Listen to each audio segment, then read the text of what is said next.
Welcome, welcome, welcome, and one more welcome, and one more after that, and another welcome after that. Part of our continuing series where we talk to academics, philosophers, professors, activists, people who work in the government, people on the left, people on the right.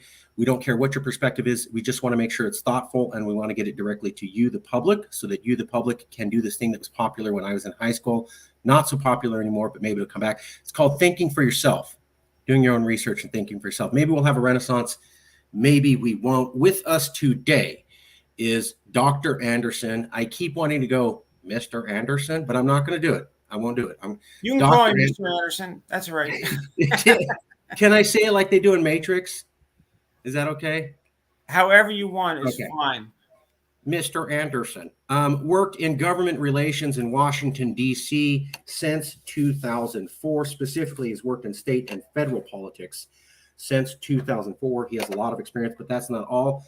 Besides on-the-ground experience, he has a lot of academic experience. He's taught at 5 separate universities: George Washington, Cincinnati, Johns Hopkins, Charleston College, and Trident Technical College. He has a PhD in philosophy from the University of Michigan. Is the author/editor of 3 separate books, 180 columns, and numerous academic articles, in addition to being a state and federal politics expert for close to 2 decades. He's also a political philosopher. That is not the end. He is written much. This is a academic work he wrote in 2014, leveraging a political, economic, and societal framework. Some of the other articles he's written addressing the work-family balance. Should Clinton move to the left or right? The U.S. watches the UK declare its independence. No such thing as a third-term presidency. Fact-checking. Trump has 2 infrastructures to fix. In the quest to know what's true, facts are not better than values. Latest leveraging phenomenon. The role of idealist interventionists. Why the radical center must be the future of American politics. How to solve the North Korean crisis. A little bit more on North Korea. Define extremists in terms of centrist, not the other way around. The key to solving our mass murder problem. Lots. I'm not going to go over the whole thing, but you seem to have written on many different subjects besides just government and politics. And you seem to be a well-exposed expert in the interaction between the state and the federal government. Going back over 2 decades, did I get anything wrong with most of your bio, Professor? No, you didn't. And thank you, Marcus, very much for this opportunity to be on your great show. I appreciate it. I appreciate it. So let's get to the meat and potatoes. Give me a second to get past this bio. Extensive bio. When we were talking about 180 columns and numerous articles, that was not a joke at all. I had met Mr. Anderson, Dr. Anderson, when I found these articles. I saw one of them and he showed me the others. We're going to be covering these articles. The truth is that our citizens are not polarized, December 24th, 2021 in the Fulcrum. How America Gets to a New Center, 2023 in Tribune Herald. That was a reprint, that one. That article had been in the Fulcrum and it was reprinted in about 25 newspapers. So, okay. Is it different than this article? Well, there were 3. Yes, that one I believe is back in 2021. Okay. Yes, I wrote 3 pieces in the last month that have all been centering on this theme about the rising independence, the need for the rising independence. And they're all about the fact that we're not really a polarized society, the theme that you had mentioned. So let's get into that. Why? Yeah. If you could answer as an academic and both as an American with 2 eyeballs that work, why is this a topic worth talking about? Why were you compelled to write 3 different articles on political polarization? And why did you do it in the last year or 2? What's going on? And please talk to me like I've been in a cave for 10 years. Well, actually, I've written about between 12 and 15 articles about the polarization theme. Okay. And my book, Leveraging, also addresses the polarization theme. So in the last 5 or 6 weeks, yes, I have written 3 that are at a new stage in my own thinking. The core idea over the last 5 or 6 years that I've been writing about polarization, as many pundits and political scientists have been writing about, the core idea that I try to get across is that we are not a polarized society. Washington, D.C., where I've lived now for decades, is very polarized. Congress is very polarized. The entire city, of Washington, D.C. is very polarized. We have basically a 49-50 or 50-50 in the Senate, and the House is just a few votes apart from being 50-50. So Washington, D.C., federal politics, and in fact, state politics in the United States is very polarized.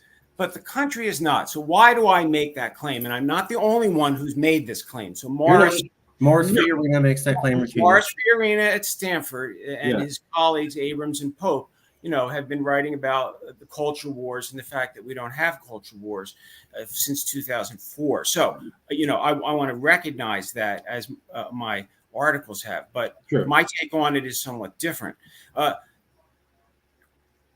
40 to 44% of Americans over the last 6 months, depending on which Gallup poll you look at, identify as independents. They explicitly do not identify as Democrats or Republicans. So let's just take the 40% figure. Well, 40%, that's, if you look at a football field, that means everyone on the one side up to the 30-yard line and everyone on the other side up to the 30-yard line is in a distinct Democratic or Republican camp. But it means that everyone between the two 30-yard lines, that's 40 yards, right? 40 yards. It means those people are not comfortable being called Democrats or Republicans. Right. And they are frequently called independents. So it's simple math, Marcus, right? If I had one column years ago that said 9 out of 20 Americans do not identify as Democrats or Republicans. So how is it that we're polarized? How could you have a polarized society if 40% of your citizens do not regard themselves as Democrats or Republicans? Now, they end up voting for Democrats or Republicans in most cases because that's who's on the ballot. Or in those cases where there's libertarians or Greens, right, who may be on the ballot, some of those folks who regard themselves as independents will vote for a libertarian or a Green, but many of them will not. And we know why they will not, because their votes will be wasted. The political scientists have told us over and over again that if you vote for someone from the Green Party or the Libertarian Party or someone who's some kind of a moderate centrist, they're not going to win. So if you're going to vote, you might as well vote Democrat or Republican. So at the outset, there's two very different pictures. Look at the U.S. Senate, right? The U.S. Senate for years now has been so tight, right, that one vote either way would mean, at least if they're trying to get a budget passed through the reconciliation, that the other side couldn't win because you'd have to get 51 votes. It is that polarized that there aren't that many centrists in Washington anymore. We've heard this from all the experts in political science. My background's political philosophy, so I'm not a science, my PhD is not in political science, but I've read them, and they've explained this. But when you look at the country, right, you don't have 50-50. No, we just said, Gallup keeps telling us we have approximately 30-30-40. Approximately 30% of the public identifies as Democrats, approximately 30% as Republicans, approximately 40% as independents. It's a bit more of Democrats than Republicans. So just right at the outset, you have to ask yourself, well, why is it that CNN and MSNBC and everyone in the news, continues to talk about the polarization of America? Well, part of it is that the media, right, both traditional and social tells us the story, gives us the narrative about our country. And they also have certain advantages to making a kind of boxing ring picture, right? Democrats against Republicans. They like that. The media likes a simple conflict, right? And in fact, very few Americans actually watch CNN and NBC. There's maybe 200 million Americans, adults, who might watch. If you look at the figures, right, you'll find out on a given night, 3 million people watch CNN, right? And 2.5 million watch NBC. It's not like there's 100 million Americans watching these shows, but the media controls the narrative. So when you add together the empirical fact that Washington, D.C. is divided almost evenly, at least in the House and the Senate, between Democrats and Republicans, and the basically the social science interpretation that the media plays a major role in presenting the narrative. So the media and the politicians combined present this picture. Now, the upshot is that for those 40% of the people in between the two 30-yard lines on the football field, some of them are libertarians, some of them are Greens, a lot of them are they're centrists. I'll come back to the centrism concept in a bit, but a lot of those people are not happy with either Representative Ocasio-Cortez from New York or Representative Jordan from Ohio. They're not happy with either. They're not happy with a very, very progressive point of view. In fact, there's a lot of Democrats who on Capitol Hill who are not happy with Representative Ocasio-Cortez, and there's plenty of Republicans who are not as conservative as Representative Jordan. They're kind of from the two 10-yard lines in. Very polarized Washington, the most polarized. The folks you hear from the most are the extremists in Washington. But again, going back to the country, if you stop someone in St. Louis or in Los Angeles on the street or in Cincinnati, or in Charlotte, North Carolina, the chances that one of them is going to end up being in the 230-yard lines to the goal line, well, it's only a 60% chance. So look, I then say it's back to basic math. There's probably 80 to 100 million Americans who are not part of this polarization, especially the polarization since former President Trump took office, when we became even more polarized. That the almost 50%, right? Almost 50% of the public is disgusted with politics, disappointed with both parties, trapped because there is no viable centrist third party, right? Nor is there a robust libertarian or green party. So we continue, as the political scientists will tell you, due to gerrymandering and the lack of open primaries, right? And the fact that we don't have ranked choice voting, et cetera, we continue to have the two major parties being in complete control of the system. Now, what I have written about, and I've been writing about that for, 5 or 6 years. Now, what I came up with in the last year or so, and I've been writing about it really in the last 6 weeks, because it really is connected to July 4th, Independence Day, which is tomorrow.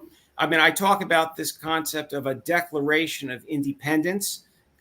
Right. All right. I saw that. I thought it was original, and I Googled it, and I saw funny. Other people have talked about it. So I can't claim originality to the concept of words, but you can't patent the words. But it's good words. So I have said that what we need in the country, certainly by 2026, is a Declaration of Independence, where that is not INDEPENDENCE, but it's independence, right? As opposed to mainstream parties. And the independence that I'm talking about, I say in my most recent column, is really the same kind of independence that was central to the American Revolution. Only a third of the colonists, John Adams pointed out, were revolutionaries. The other third were with the Brits. They were still British and they wanted to stay British. And the other third The was other third stood on the on side the fence. On and the fence. waited. Yep. Whenever you get major change, right, it's really a minority. So right now, about 40% of the country is in the independence category. So what activists and political theorists and political scientists have been struggling with for years now, including me, and I ran for Congress in 2016. I see in retrospect now that I was really running as an independent. I ran as a Democrat in a very crowded primary that got national attention. Jamie Raskin, my good friend, old friend, who won the election, has been, of course, a prominent national figure. But that race, they were basically all liberal Democrats. And the Washington Post article about me, we each got an article, said that Anderson says he's the least liberal of the pack. I also said I was the most inclusive, but they cut that part out. That was my motto: least liberal and most inclusive. So I see in retrospect that I was really running as an independent. I called myself a new centrist, and I was writing about new centrism for years now. It's been a long time. So I said, but I see now in retrospect that I really was an independent because I talked so much about the need for a new center that would, unite Democrats and Republicans. I ran on my signature theme, which I developed when I was an academic and published the core article in 2001 in a book by Henry Tam, Progressive Politics in the Global Age. So I ran on my national family policy that I started working on in 1985. And I want to say a few things about that because that will give you a concrete example of what I mean by a new centrist. Because by a new centrist, I don't mean a moderate centrist. Typically, centrism is identified as moderate versus kind of pure. So moderate in policy and moderate in temperament. That's what centrism typically means. But for me and various other writers, there's a kind of centrism that's more ambitious. Some people, quite a few actually, have written about radical centrism. So there's a kind of centrism that rises above the left and the right, unites core elements of the left and the right, and is very passionate. I had a piece called Passionate Centrism in the St. Louis Post-Dispatch about 5 years ago, explaining how the concept of centrism is not conceptually tied to moderation in policy or temperament. You can be a passionate centrist, especially if your views are ambitious. So the policy I ran on and wrote about in academic books and in, 15, 20 columns, it calls for a national family policy that would provide hardworking, typically young, middle class and working class Americans with paid parental leave. 6 months to a year is really what is needed. And then a choice. Here's what's distinctive about my view, because paid parental leave has been on the table for decades. A choice between either A, child care support for at least 3 or 4 years for your young child. We're talking about $10,000 to $15,000 in terms of, the subsidy. That's choice A. Choice B is a tax credit for a stay-at-home parent. Also, the same amount of money, $10,000 to $15,000.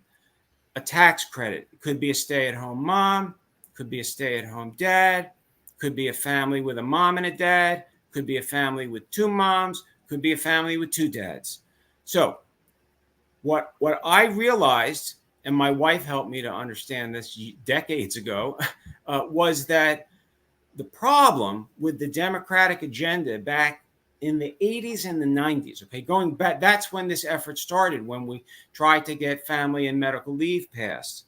And Pat Schroeder, an old colleague and friend of mine, they couldn't get any money in the Family and Medical Leave Act. Okay, it ended up being emptied of the money, Sure. and we just got 12 weeks of protected leave. So, Family and Medical Leave Act was passed, and there's never been the robust child care. And the reason there hasn't, and this is what I understood, is that it was an agenda which supported what was then a very popular and especially Democratic Party driven agenda of promoting equal opportunities for women in the workforce.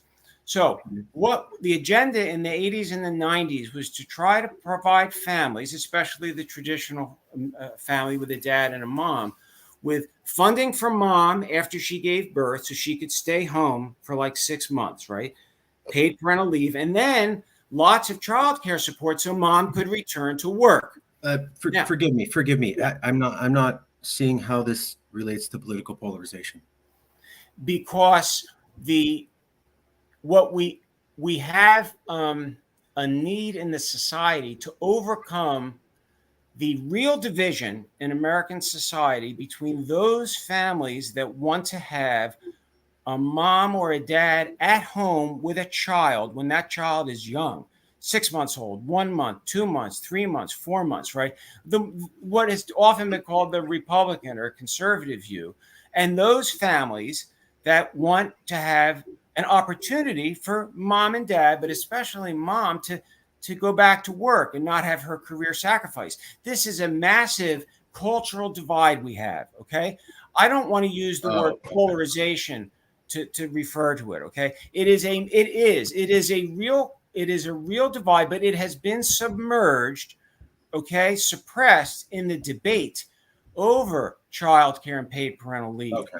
And so that's because the Democrats have had more control on the narrative, and they have not talked about the need that many American families feel to have mom or dad at home for 3 or 4 years. So the Democrats controlled the agenda for decades. Lately, okay, there's been a backlash, and there are quite a few Republicans, God bless them, who are, including Senator Scott from South Carolina. He is one of the 5 or 6 members of Congress who has a bill focused on child care right now. But there's no one who has the bill that I support. And that is the bill that would offer young families a choice between either $15,000 a year for, child care, or $15,000 a year for your wife or your husband to quit their job, come home. And if you're making $27,000 a year in your job working in retail, and you get a $15,000 tax credit, before you know it, with what you don't have to spend on commuting and what you don't have to spend on lunches, it ends up being worth it to you to come home. This, I believe, is the most massive debate in the American culture today. This is the debate. It's not abortion. It's not guns. It's not gays. It's parental time at home. No. It's not parental time at home. It is the work-family balance problem and how families are going to raise children. It concerns all these things. 5, 6, 7, 8 years of the life of a child. It all concerns how are we going to take care of our children when they're not in school. It is a massive debate. For the average American, that issue is much more important. It touches on day-to-day life than the immigration issue. The immigration issue is an important issue, right? It is, but it is not. It doesn't touch these issues touch all of the young families, and it touches all of the grandparents whose children are the parents of their grandchildren. It is a major issue. It has been the child care issue, right, and the paid parental leave issue. They have been discussed for decades. That's not news. Ask any sociologist.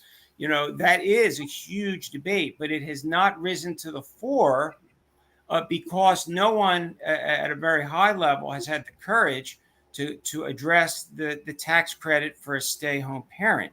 And there is where I speak to a lot of Republicans. And that is why I say I really was running as an independent, because the Democrats in the audience were not interested in the very liberal county where I was chiefly running. So I need to ask a question just to make sure I'm following along, so the audience can follow along. yeah. You are saying paid parental leave, 6 months to a year, and then a choice, either child care support or tax credit for a stay-at-home parent. This is the big cultural divide issue. It's way bigger than any of the other cultural divide issues that people may have heard. Is that correct? Well, I don't have to say, that it's a bigger divide than the gun debate. I don't have to say that. Okay. It's sufficient for me to say that this issue is of central importance, certainly to every family where a child is born or adopted, Sure. and the Sure. grandparents of any of the parents. So it is intergenerational as well, and it has been probably the central issue in the American family since the 1970s, right? That's when women, and with the second wave of feminism, really started going back to work for both economic reasons and reasons of self-esteem, for both reasons. This is right. I don't have to say, I don't have to put my money on and say it's more important than abortion, but it certainly affects every new family and every parent of a new family. And look, this is where the centrism comes from. And this is why I am not a moderate centrist. What I just explained to you is not moderate centrism, I don't believe. The policy I've called for could cost $80 to $100 billion a year. Okay. And it speaks to values that both Republicans and Democrats embrace. And what I realized very recently is that neither a Democrat nor a Republican is really up to the task to advance this. And so that's where the independents come through. My work over the last 10 to 15 years, including my race for Congress, has convinced me that it must come from independent politicians who would bring this to Capitol Hill. And there only have to be enough of them to sway enough Republicans and Democrats to get something like this passed. So I'm writing now about tripartisanship. My most recent column talks about the need for tripartisan solutions. We need to move beyond the concept of bipartisan solutions. You see, in France and in England and in Israel and in Germany, they don't work on bipartisan solutions. Why? Because they have 3, 4, or 5 political parties Allowed by their constitution. Yes. Well, so does ours. Our Constitution allows for 3 parties. There's nothing against we've never really had an effective third party for over a century. But there's nothing in the Constitution that, and there's no legal prohibition, and we've had third parties. So plus what I've argued in my, I guess my last 2 pieces is I've argued against the concept of a third party for some of the reasons you've identified. If you have a third party, like the centrist party, and Charles Whelan, Dartmouth College, wrote a fine book called The Centrist Manifesto, which led to the creation of Unite America, which was a third party, ran candidates in 2018, and they lost all their races. And they basically put the target on their back. If you start a third party, well, then you're going up against the Democrats and the Republicans head on. and it didn't work. So what I have come up with is a somewhat unique strategy. I've been told by at least one political scientist. I have suggested that independents work independently. Libertarians, Greens, New Centrists, moderate centrists, that they try and win political office, but not as members of one third party, but speaking for those 40% of the voters who say they are independents. So, and I have linked it actually in my most recent piece to the ingenuity of the American colonists in the Revolutionary War. Namely, when we fought against the British, we didn't, remember, we learned in grammar school, we didn't stand up typically right across from them and shoot. The American colonists used more guerrilla tactics. we would have lost if we went up head on with the much larger British forces. Right. It was That, called I cowardice at that say, time. that is what I the independence voters today who don't have representatives need.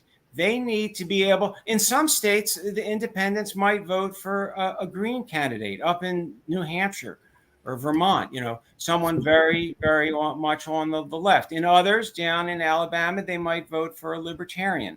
But what we need is a third force on Capitol Hill. It may only be,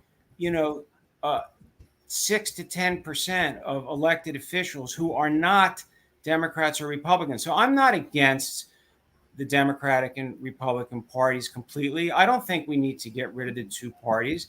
I think we need a third force. And what I've come up with is this concept of a gradual kind of populating. Look, we have 3 senators now from who are independents. 3. Yeah. And 3 out of 100 is not an insignificant number on Capitol Hill. Now, what if it was 7?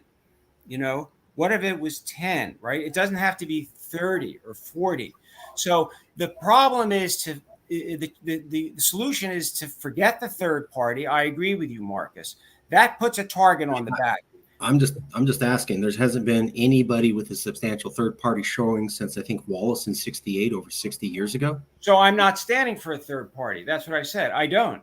I stand for independents running, and they could come from different ideological perspectives.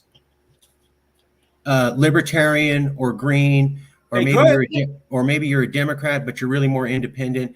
The independents across the board need to rise. Not an independent third party, but independent people should rise up together, and they should push moderate things like this. That is correct. I believe that is a 5 to 10 year sort of plan, which does not paint a target on the back of the person who's running. And then the more independents, like Senator Sinema from Arizona on Capitol Hill, the more leverage they have. Now, Charles Whelan, again, I'm telling you people who I've learned from. His book, he talked about the fulcrum strategy, and I did an entire book with contributing writers on leverage.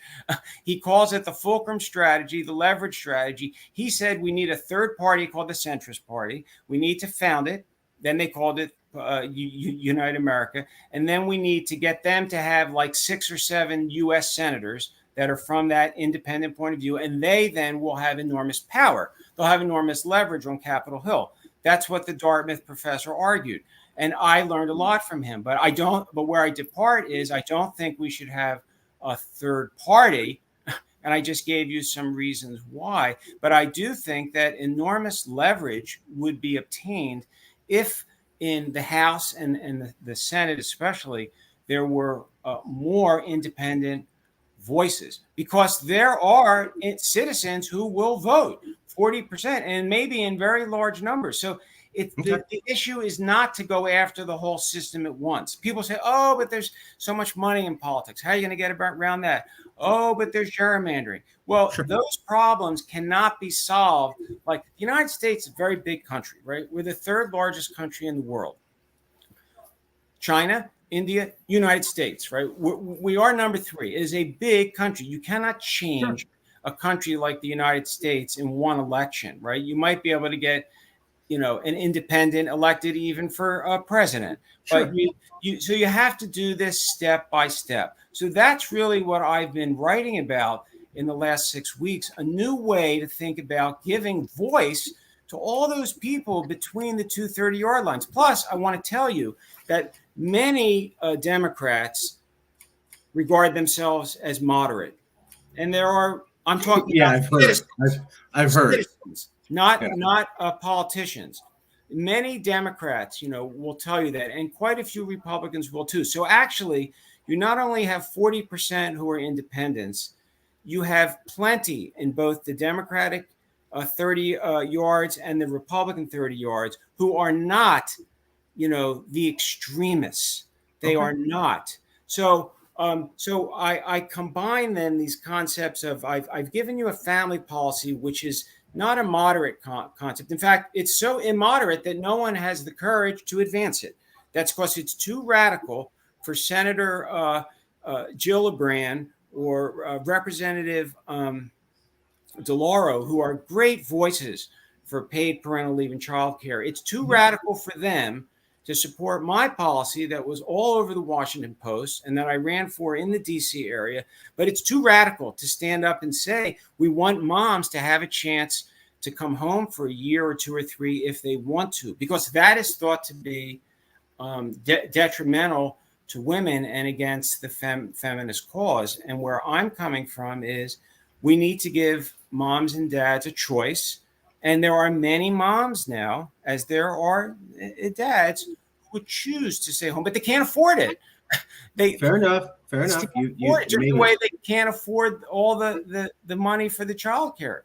So that I have united for you a robust, ambitious policy that I have been defending in print for 22 years and that I ran for in Congress. I've united that with a concept of giving voice to positions that independents stand for. Obviously, one needs other policies, but I've given you one concrete example. And I've also explained to you how it's related to the polarization problem, because even the polarization problem is it distorts a lot of real issues. Here, this is a real issue that touches the lives, and it doesn't get the attention it needs because the media. There we go. You've explained it very well. Thoroughly understood. Very well explained. I'd like to ask you a couple of questions about it, if I could. Yeah. So just a couple things. We have, I want to find this chart. So they're talking about how both political parties are sorted, meaning that you used to have overlap between the Democrat and Republican Party, but now largely you don't anymore. Right. And so, I'm trying to find that chart. There's so much here. Yes, that is the standard political scientist point of view with the data to back it up. That is correct. But you had said that. I'm sorry. What is the question? Yeah. So you had said there are some Democrats who. Sorry, let me find it here.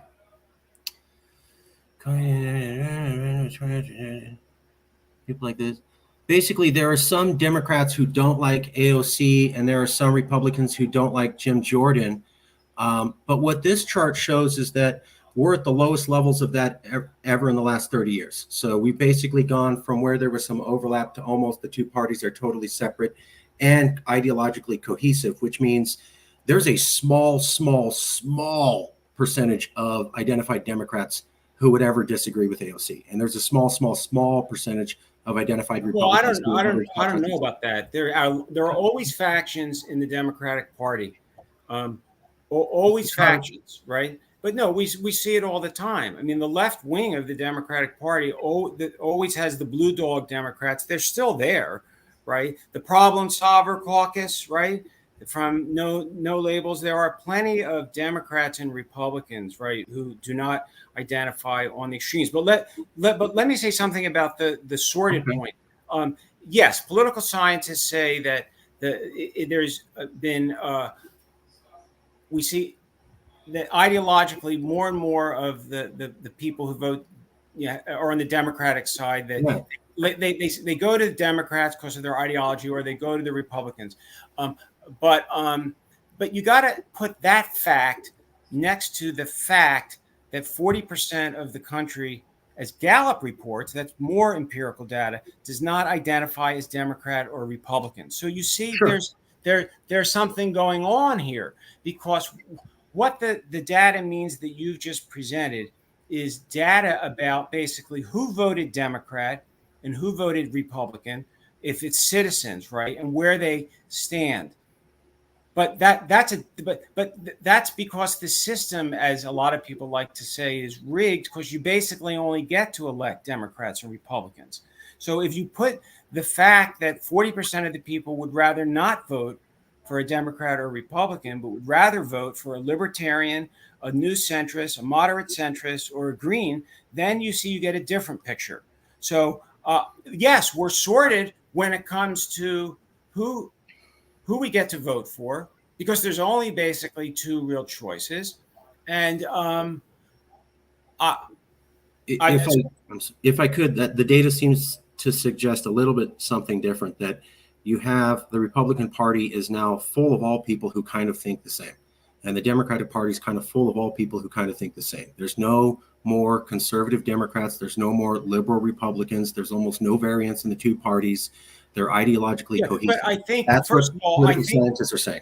But I think you're talking about politicians now and not citizens. They're talking about citizens and politicians. And Well, they're talking about the average voters. That was another question I was going to ask you was, there's a lot of people, I know Fiorina has said, it's the elites and it's not the people, but there's professors like Abramowitz who are just as scholarly as Fiorina and just as well informed and completely disagree with him. Marcus, absolutely. In every field, okay? In every field, in philosophy, in sociology and political science, in physics, right? In physics, in every field, at every major university, the University of Chicago, UCLA, Harvard, Stanford, every field, there are camps, there are debates, the top people. So absolutely. So I can't say that my view, which does line up with Fiorina's, is absolutely correct. I can't say that, but I'm on Fiorina's side. Fair. Interestingly, because I'm more of a Democrat and he's more of a Republican, but that's because I like. I'm not oversimplified.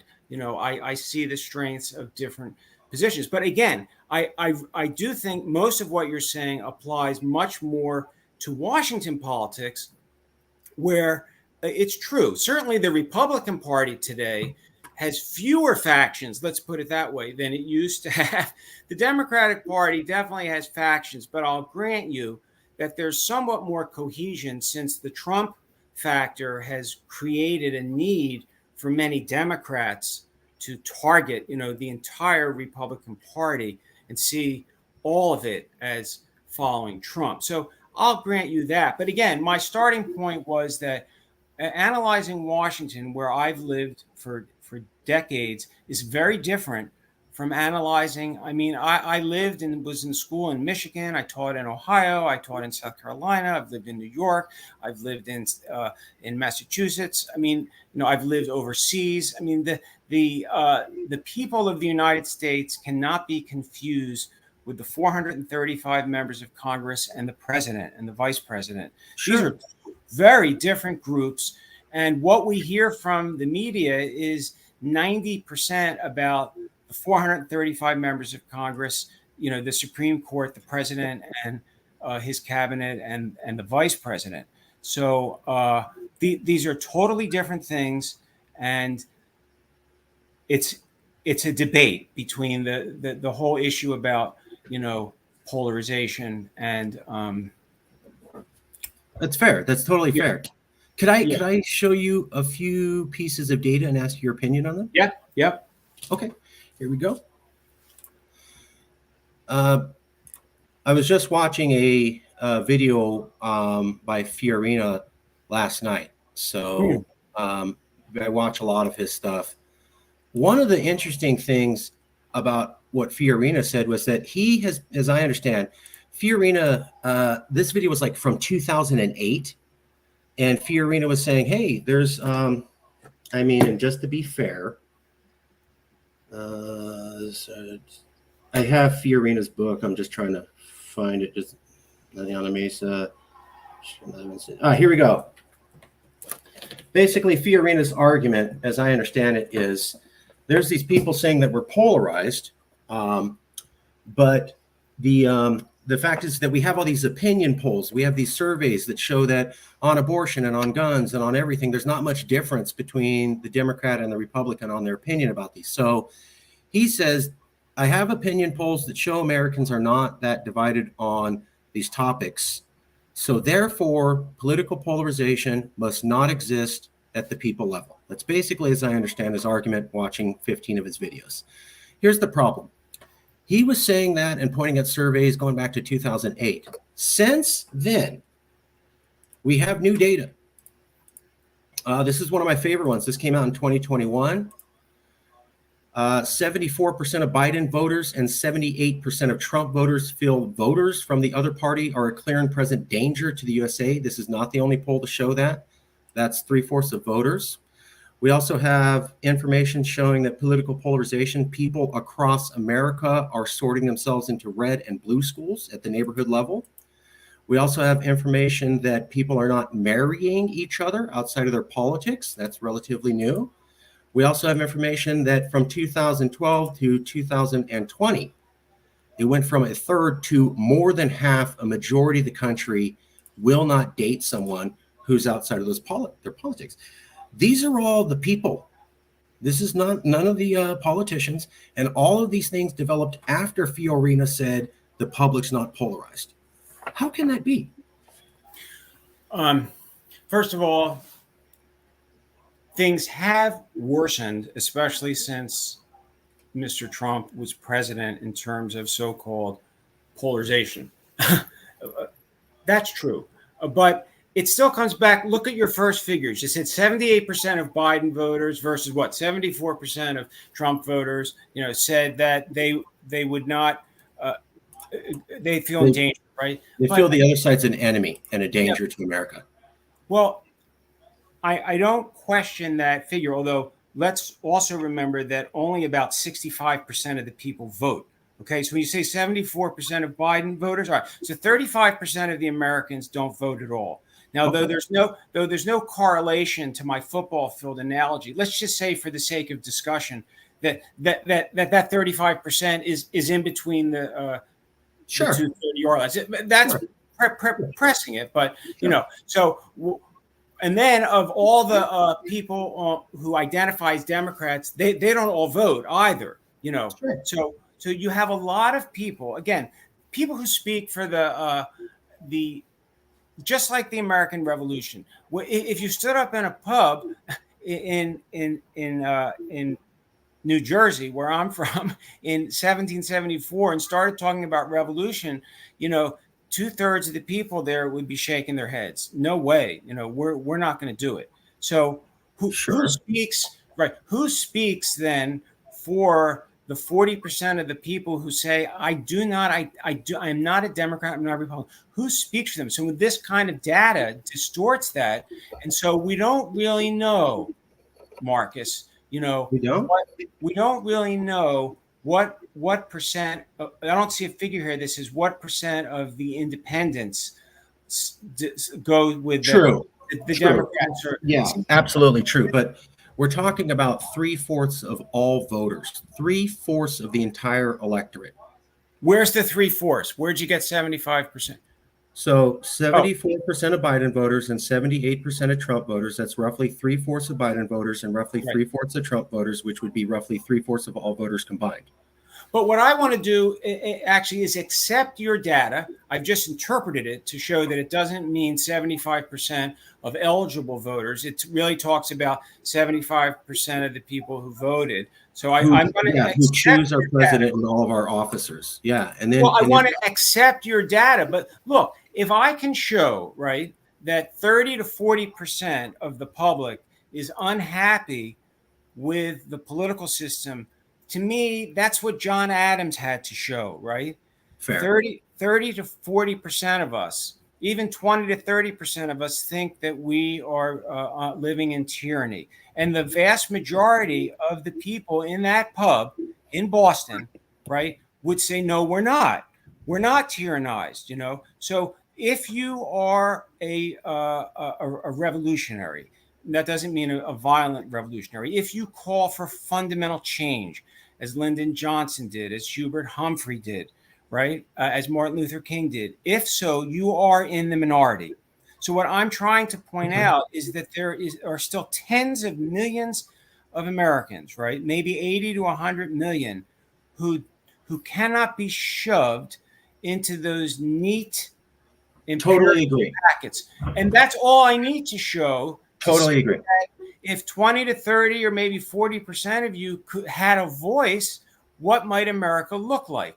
And what I discovered in the last couple months is that the stake is to try to sort of take it all at once, have a centrist party, knock it down. I have a lot of Democratic and Republican friends. I lobby Democrats and Republicans across the country in my job, and I don't disclose my job here because this is not my job where I work full time. But it has to, it's the back to July 4th, right? If you want to change this country, you don't need 54%. I gave a paper on my national family policy in 1996 at the Smithsonian Institution's Woodrow Wilson Center. And I remember afterwards, I talked to someone who was a political advisor in the Clinton administration, and someone criticized my view sharply, right, after I presented it. Bill Galston was on the panel. I was on the panel. I became friends with Betty Friedan. My policy was it was growing out of my dissertation, and I was talking to him, and I said, well, but how do I convince her, And he said to me, Dave, just forget her. You can't convince everyone, So you have to focus on the people who agree with you now, and that was maybe 20 or 30% of the people. So there's going to be a vast majority of the people, if you're really trying to bring fundamental change, just you can't change them now. And what we don't have now is a vehicle for all those interesting candidates who run as Democrats or Republicans, but they don't really fit into either party. That's where I was. I ran against David Trone, who had $17 million, and Jamie Raskin. And so my views got a lot of attention in the news, but I didn't have the money and didn't have et cetera. So that's really what I'm asking for. Yeah. If I may, please. I totally hear you. Whoa, you've made a good argument. No one speaks for this 40%. They're independent. That wasn't my question. My question was, how can we say only the elites are polarized when we show over half of the average American population doesn't want to date anyone outside of their party or marry anyone? And these two things have happened after Morris Fiorina said the people aren't polarized. Well, I'm not Morris Fiorina, so I think he is a godfather of this view, but there are different ways to argue the view. And I've talked to him about this myself. But I agree with you that basically 60% of the country is polarized. I accept that, but that's 60%. That's 600,000 out of a million. So what about the other 400,000? What about? So I'm accepting that there is a lot of polarization, but 4 out of 10 people, I say, if you stop them in an airport in Los Angeles or in St. Louis or in a bar in Charlotte, North Carolina, 4 out of 10 people are going to shake their heads and say, well, I'm not really a pure Democrat or a pure Republican. I prefer more compromise. I would like to see some synthesis. I see too much polarization on TV. I don't really have anyone who I love when I vote for them, but I have to vote for someone. But if that's 30 to 40% of the country, that's what I said. That's the percent we had that led to the American Revolution, to take our most radical political change. So I grant you 60% is polarized. If I may, with the revolution example, we're looking at about a 30% said I wanted to stay with England, 30% said I wanted to get away from England, and 30% said I'm not, don't involve me, I'm out of this. Basically. But with this scenario, it looks like 40% are saying I'm not polarized, and 60%, although they are in two different camps, are saying they're polarized. I think that's right. Yeah, I think this is even a better chance. Look, the American Revolution was a long shot and it came across. What I'm talking about is less of a long shot, and it doesn't require a violent political revolution. Oh, yeah. Violence. But help me, how does 40% change? 60% is the majority. The whole system's designed for the majority wins. How does 40% beat 60%? Well, look, in the U.S. Senate, you need, to get a budget passed these days, and the budget reconciliation only requires 51 votes, right? Fair. So 60 votes for other major legislation, but let's take the 51 votes. And it's only 51 votes or 51% in the House, right? But look,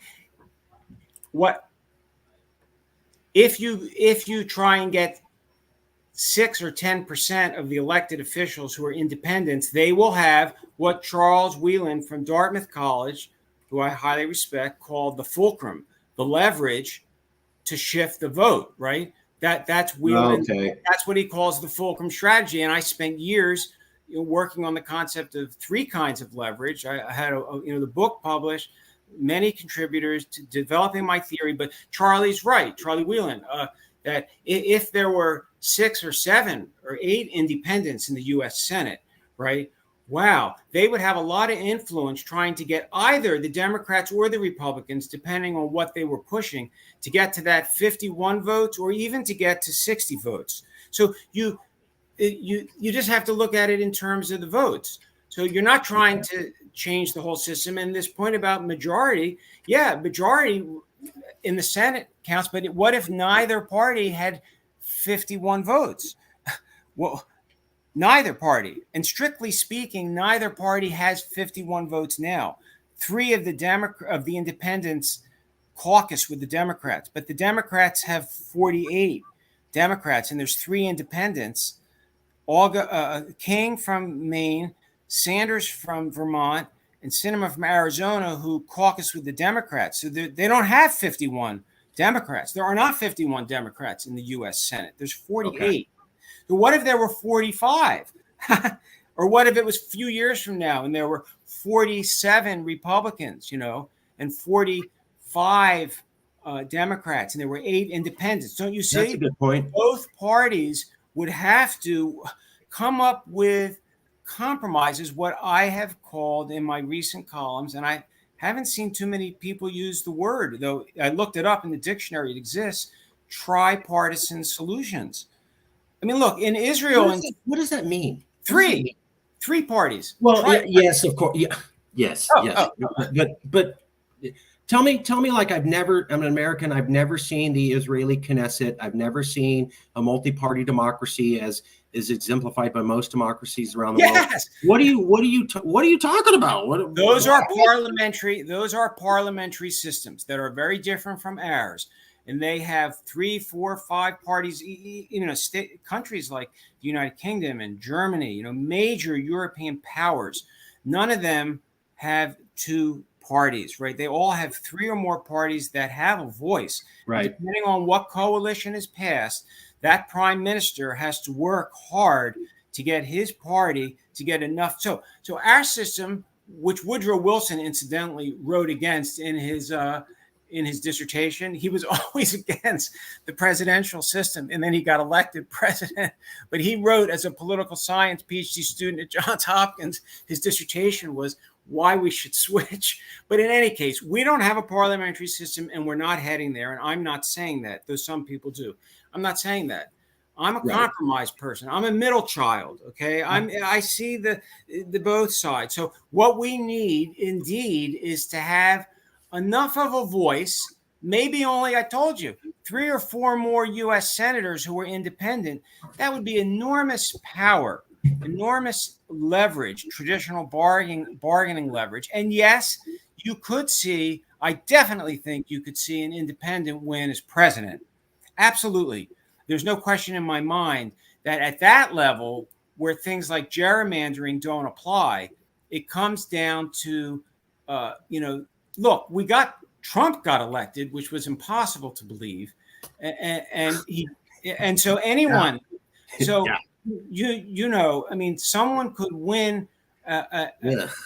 But I make the following point, though. I definitely think someone could win the race for president, and No Labels actually is planning to launch a centrist candidate if they think there's a good chance that Trump will win. Nancy Jacobson's outfit, No Labels, they are planning that. But if you had an independent centrist president, then that would definitely help. However, I want to really make the following point very clear. Congress makes laws, not the president. So ultimately, the power to change the country, the voting power, must come from Congress. Right. Because the president can't make laws. President can veto them. They can override him or her. But so it needs to be a combination. But the driving force must be Congress. But yeah, it would certainly help if there was someone who had the bully pulpit, who spoke what I'm calling more robust centrist or new centrist concepts. That would help. And it would help then get candidates elected in subsequent races, maybe the congressional race after a centrist president got elected. But you got to think in terms of step by step. The problem is, over the years, people have thought about this problem in terms of how do we change the United States, sort of like in the next election. Well, that's the answer is you can't. You can't. It's a 5, 10, 15-year process. Thank you. Thank you. Thank you. I have been asking people this because they've been saying, get rid of gerrymandering, get rid of social media, change the primary system, restructure the voting blocks. And I'm like, and you can make all that happen within a year or two? And we're going to get all these people who had a January 6th style event to calm down in 1 or 2 years because you made some legislative changes. Right. Thank you. They're all, I don't. People are not saying that. There's no way in hell you are getting out of this, even with legislative changes. There's no way. I said that in my most recent column. I think I said I applaud you. Those things all would help. Absolutely. I applaud you. Primaries, ranked choice voting. Lee Drutman at the New America, brilliant book about the doom loop. I mean, but you need some elected candidates and some candidates running for office who would spend a year talking about the kinds of things I'm talking about now. When I ran for office, I didn't have the platform. I was running in a Democratic Party race. And so, but now, as I said, in the last year, and even in the last 6-7 weeks, it has occurred to me that this is for independents. It's not for third party. It is step by step. It can be done. And it does not involve destroying the Republican Party. I like that. And silencing the Democratic Party. No, they need to have somewhat less power than they have. And that gets us to tripartisan solutions on guns, on the environment, on family policy, on immigration. And those tripartisan solutions, my friend Marcus, speak for the 40% who have no voice in Washington today, and maybe a lot of the folks in the 230-yard line quadrants who are not extremely polarized. I mean, not everyone in the Democratic Party is extremely left-wing. That's just not true, True. So, yes, it's step by step, and it can be done, and I am an optimist.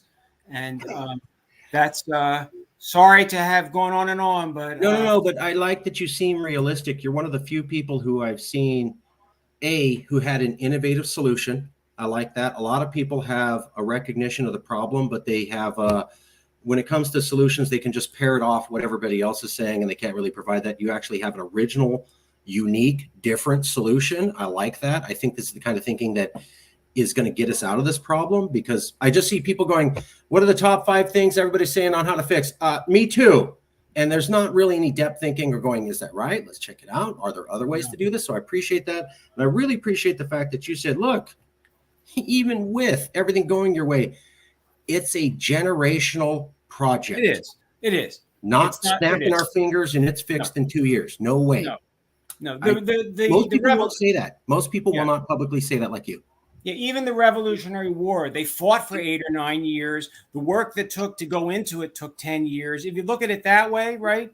John Adams and Samuel Adams, right? The James Madison. It really took them a generation to pull it off. It was not done in a 1-year war, right? Right. It is that challenging. It is that hard. But as the politicians would say, America, we could do it. We have to, actually, because things are so bad now. As Yates, said, the center cannot hold. The center is not holding now, not the political center. The country is sort of ripping apart, but not because it's not a tug of war, not because everyone in the country is pulling the same way against the other half. There's 40% who are not in the tug of war. Right. Right. They're just saying, what do you guys, will you just come to the table and talk about what matters to me? I don't have enough money for childcare for my daughter. You Yeah. know, my mother can't do all the childcare anymore because she has muscular dystrophy. Will you get your act together and get me $15,000 so I can leave my job because I only make 28,000? So that kind of issue is not being addressed, and that's why I still think I argued this at George Washington University, where I taught for 12 years, 33 semesters in a row, that this family policy, I still think it. I do. I do think it's the animating theme. I do think that It could be. It could be. is. And I that was a new take I hadn't heard. And that's for everybody Yeah. watching. I do a lot of reading on this, and I am always corrected and educated almost every interview that I do, and I love it. I get good information. I come to understand it better. I learned some things from you today. I hadn't heard. And again, you're definitely doing original thinking. I almost see no one doing that at all. It's social media is the answer. 1,500 other people said so. I'll jump on that too and explain how it's also the answer. Instead of going, what is someone not talking about? What's an innovative solution that doesn't require us to blow up the bridge, blow up the road, blow up the other side? I really appreciate that. Part of it is that I've spent 19 years working in practical politics. Right. And I spent about 20 years in academia. So since I was a student at Edinburgh University in Scotland, where I got a view of the country from Britain in 1979, I've been working on these issues, but I've been working on them, so to speak, from different sides of the lectern, and so I'm not a pure academic. I'm not a pure government relations person. I'm 64 years old, so maybe in my 70s I can get my act together and get back in the ring. But it's not a solution that a pure academic is going to come up with. I'm not a pure academic. What do you mean by that? How to fix polarization is not a solution a pure academic could come up with. It's not. Well, because the pure academics, like you showed me, they're wedded to those facts, right, that they get from surveys that distort reality. And I'm working in political reality. I work in Ohio and Florida and Massachusetts. I don't want to say what my job, the nonprofit I work for, but I go, I talk, I lobby Democrats, Republicans in 15 or more states a year. I lobby on Capitol Hill. I mean, I know how difficult it is to change this country. I've lived in 10 states, so I know. I have worked in these states.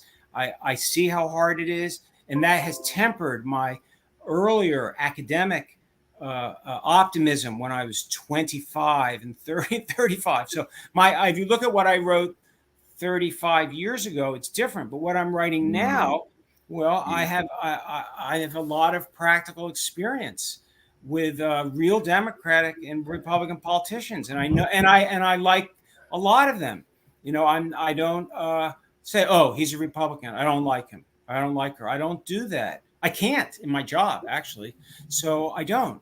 And so that's why I say a pure academic, God bless you, all my friends who are pure academics, is not going to come up with this kind of solution because they are shielded from practical political experience, and nor necessarily will a pure practitioner. I don't know.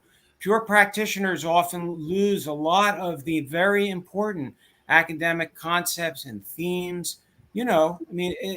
So I don't know.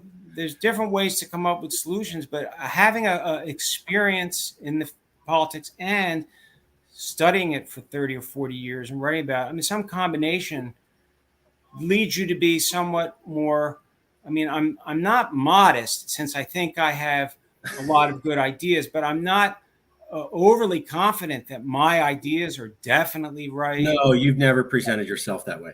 Or that it would happen in 3 years, idea. 5 years. No, you never presented yourself that way. You were always like, here's an idea. It could work. It's different. We need to look at these things. Yeah. And I have to, I was just surprised that you said that, because I've basically been coming to the same thought, and that most of the people looking at political polarization are academics. They've been looking at it for a while. There was a huge explosion of people looking at polarization when they had the government shut down between the Tea Party and Obama, going back almost a decade.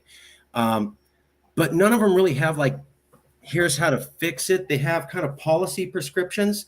And what I was thinking was maybe academics aren't the one to think of it, because if you're going to talk about fixing society, you got to generalize a little bit. And they are trained to be almost myopically focused on a very specific data set. And especially the scientists, the political scientists. Yeah. They're not.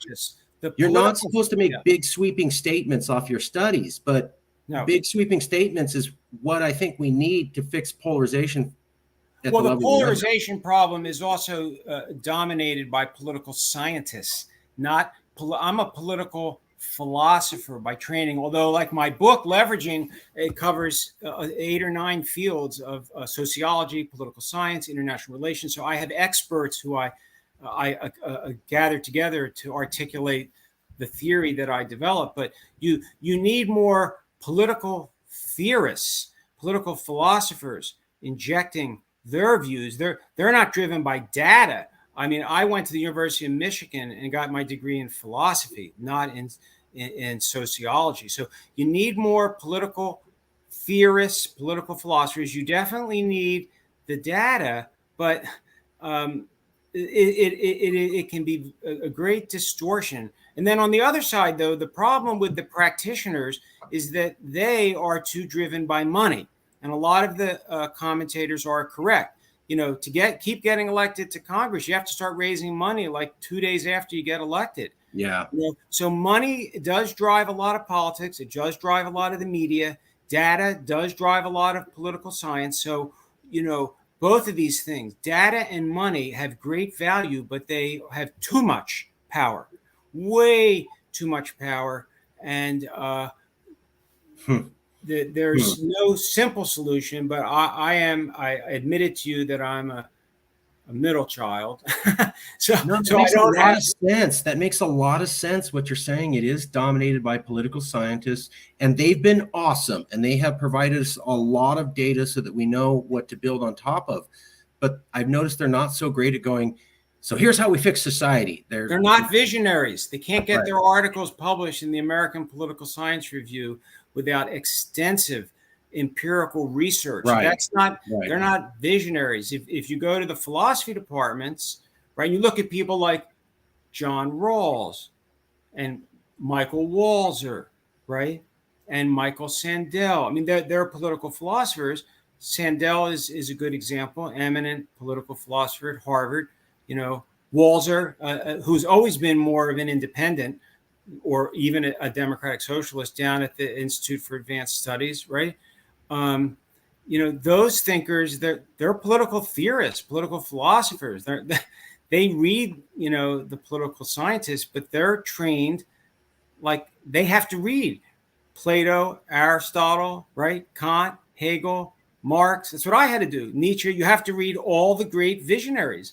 Yeah, that's what you have to do to get degrees. And you have to read them all, right? You have to, and so that's very different reading list from learning about, you know, data analysis and getting articles published in social science journals, right?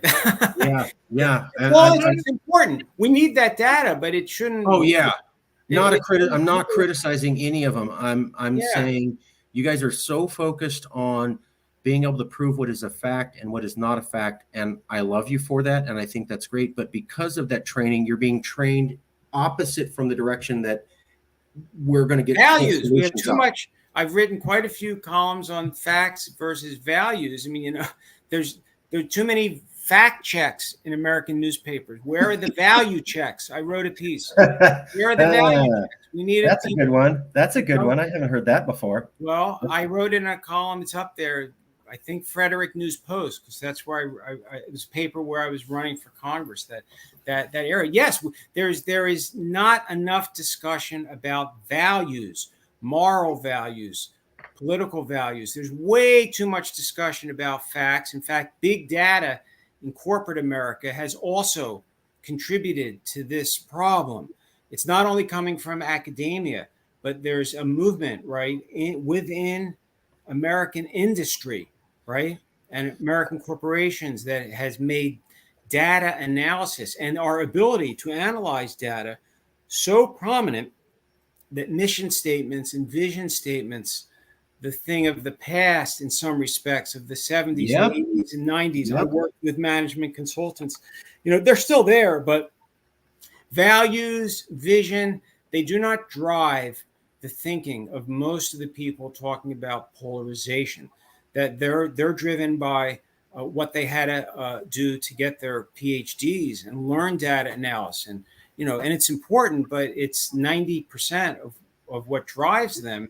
And you need critique, right, of empirical analysis. I mean, there are whole traditions of political philosophy that critique mainstream empirical data, right? That's what critical theory is, socialist theory. You don't have to be a socialist or a critical theorist, but the mainstream American data and social science, going back to C. Wright Mills criticizing Talcott Parsons in the 1950s and 60s, was about criticizing the way Harvard political scientists and sociologists explain America, right? So C. Wright Mills wrote The Power Elite. He wrote it in 1956 to show what was really going on in America. And his book has almost no traditional data analysis, and it became one of the most influential books of his time as he rode his motorcycle up the stairs at Columbia University. Sociologist, Really? C. Wright Mills. Yes, the leading radical sociologist of his time showed why mainstream social science was distorting reality, and he became a leader, right? The sociological imagination, the power elite, white collar. He used studies, but not traditional data analysis. That's interesting. I didn't know it was a larger thing, and it makes a lot of sense what you're saying, that we can learn a lot and we can stand very tall because of what political scientists have done, but it will not take us the whole way there. We need another skill set to get to the certainly, and political science must be walking arm in arm with economics, sociology. Even the political scientists have too much control. The sociologists, the economists, even the information technology theorists. Absolutely, you need a whole bunch of the social sciences and the IR theorists. In fact, with again, just referencing my book, Leveraging, we deal with all these fields: international relations, economics. I have a leading Keynes scholar, sociology, psychology. They all wrote chapters that tried to support the theory of leveraging that I defended in the Brookings Institution paper I wrote in 2010 called The Age of Leverage. And we can't, maybe at some other point you and I could talk about that, but I talk about the need for a leverage mean that in our society. We've had a leverage crisis. It was 2008 to 10. It was a financial leverage crisis because we were over leveraged, the country.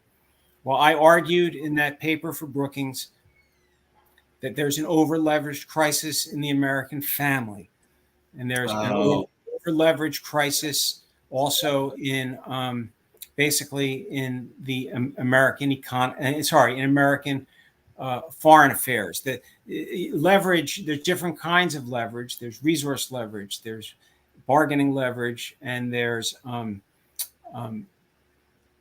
financial leverage. And you can have over leverage or under leverage. The kids in Baltimore who don't have computers, there's under leverage of technology. So the over leverage was in Wall Street. There was too much leverage and the market crashed. So you can have too much leverage or too little leverage. And we have a society where we're basically, this is another way into it, but we need a leverage mean. And I argue for it in 4 of the chapters I wrote myself. The final chapter is about how this relates to our relations with China also.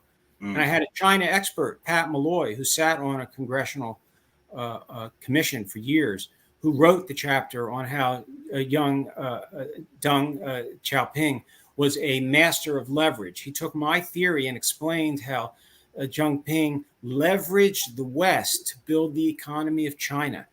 He leveraged. He was the China expert. He took my glasses and put them on and explained how China had a leader who was more innovative than Mao and leveraged the West, their trade practices, their technology. Some people would say he stole from the West. Well, that may be too, but you need a society which definitely leverages effectively. Bargaining leverage, resource leverage, financial leverage, but you will find your society probably with too much leverage or too little leverage across the board. And it is another way to analyze. So I put that forward as a alternative to a lot of political science. And there are Bill Schneider and Paris Glendening and Jamie Raskin and others have blurbs for the book praising it. So I'm not an academic now, so I couldn't push the book academically. But yeah, we need a lot. We need more interpretive social science and less traditional sort of, mainstream. So I've talked your ear off, Marcus. Sorry. No, I love that. This has been awesome. You have put new ideas in my head. You've shown me new directions. I was able to get some clarification on some stuff. We're winding down. I got two last questions for you. Yes. We'll go to the happy one first. You're not you. You're not me.